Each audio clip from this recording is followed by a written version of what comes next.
Hi everyone, welcome back to my channel. In today's video I want to show you my cut flower garden, what it looks like in April.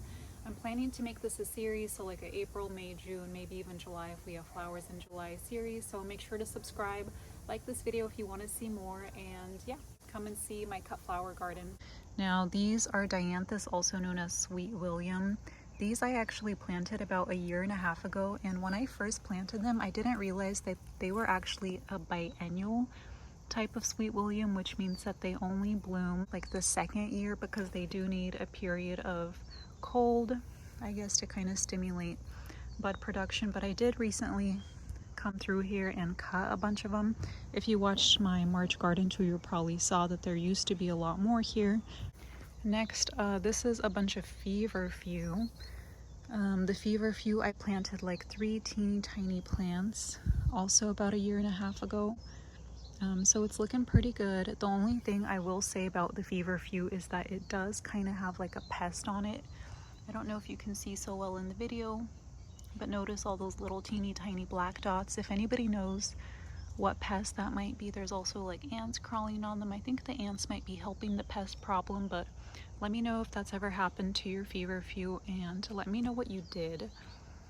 Now, right next to the feverfew, you see dara. Last year, I had a ton of dara growing here, and all the dara that's in my cut flower garden now actually self-seeded.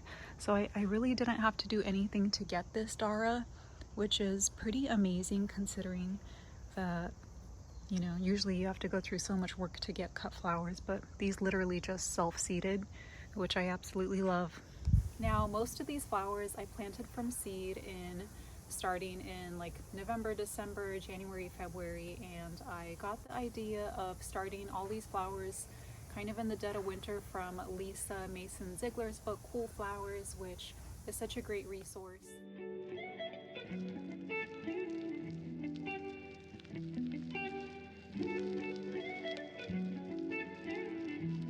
These here were also planted about 1.5 years ago. This is rudbeckia, also known as black-eyed Susan. It's looking pretty good. I want to say there's about 3 or 4 plants here, and they are planted all pretty close together. All right, now going into this year's plants. So everything that you just saw was planted like 1.5 years ago.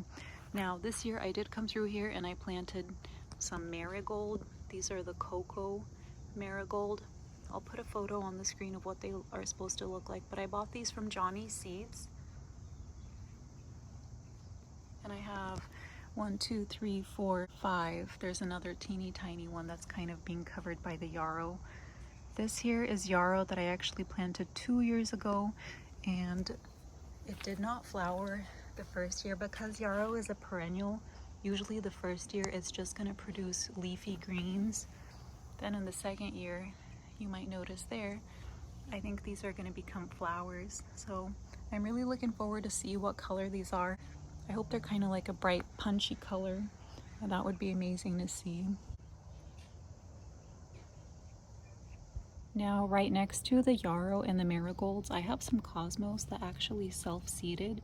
I did not plant this, but I recently came through and I found 1, 2, and I want to say there's a 3rd one right here. So these all self-seeded, and I love it when plants self-seed because they actually, I feel like they're usually a lot stronger when they kind of decide for themselves where they want to go. It looks like this one snapped in half, which isn't too good, but I'm wondering if it'll come back.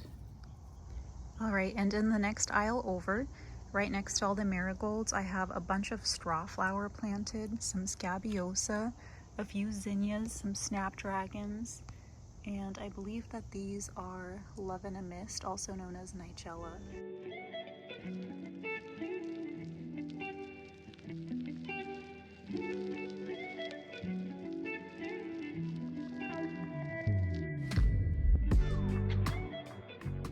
Scabiosa, zinnia, scabiosa, and 9 different straw flowers. Now next to the straw flowers are last year's rudbeckia plants that you can see. They're coming back really nicely, and a bunch of dara that self-sowed. So the next aisle over is the one that I'm actually the most excited about because it has the larkspur and the foxgloves. Now, I had originally tried to direct seed the larkspur in this aisle as well as some delphinium, but that did not work out too well, and I actually ended up having to just start them in trays indoors. So these are all not self-sown, or they're not direct seeded, I should say. They're all flowers that I started inside, which is actually not recommended for a larkspur, but that's really the only way that worked for me. And if you'll notice, I have a ton of these cages everywhere. That's because cats like to come through here and go to the bathroom and dig. And especially when these plants were like little teeny tiny babies, I was so worried about the cats damaging the plants. Not so much anymore, but I like to leave them. So right next to the larkspur we have the ammi plant. This was my very first time planting it, and I think that it's the happiest here in my garden. I planted this at the exact same time as I planted the larkspur, and just look at the difference. I think that this one is very happy in my zone. I'm actually in a zone 9B in Northern California. I forgot to mention that earlier, but it's just so happy here. It does so well. I actually kind of stopped watering it to try to get it to kind of slow down. So I have about, I believe, a total of 5 ammi plants. There's like 3 or 4 right here, and then 1 more right here. Then we have some more strawflower. The really interesting thing is that I actually planted this strawflower a lot later than the one that I showed you earlier, but these are doing so much better.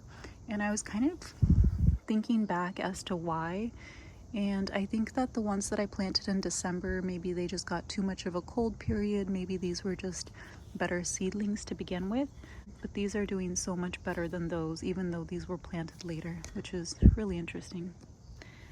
All right, and right next to that are my foxgloves. You can see that I have a ton of protection around the foxgloves because this right here is actually where the cats like to come. So I don't really have any problems with like gophers or rodents, but we definitely have cats coming through here.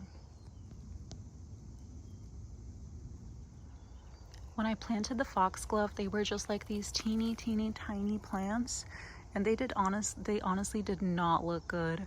I'll try to overlay some footage for you so you can see how much progress they've made. And there's a couple in there. I'm super excited about the foxglove. It actually gets the least amount of sun because it's right next to the fence, but they still look like they're doing pretty well. I believe that with foxglove they only need part sun, so about 4 hours a day, which I don't even think that the ones this way get that, but the ones closer to where the sun is, which are these, they definitely get at least 4 hours. Alright, so last but not least is actually this little aisle that I just planted, super recent. The cosmos just got planted here last week.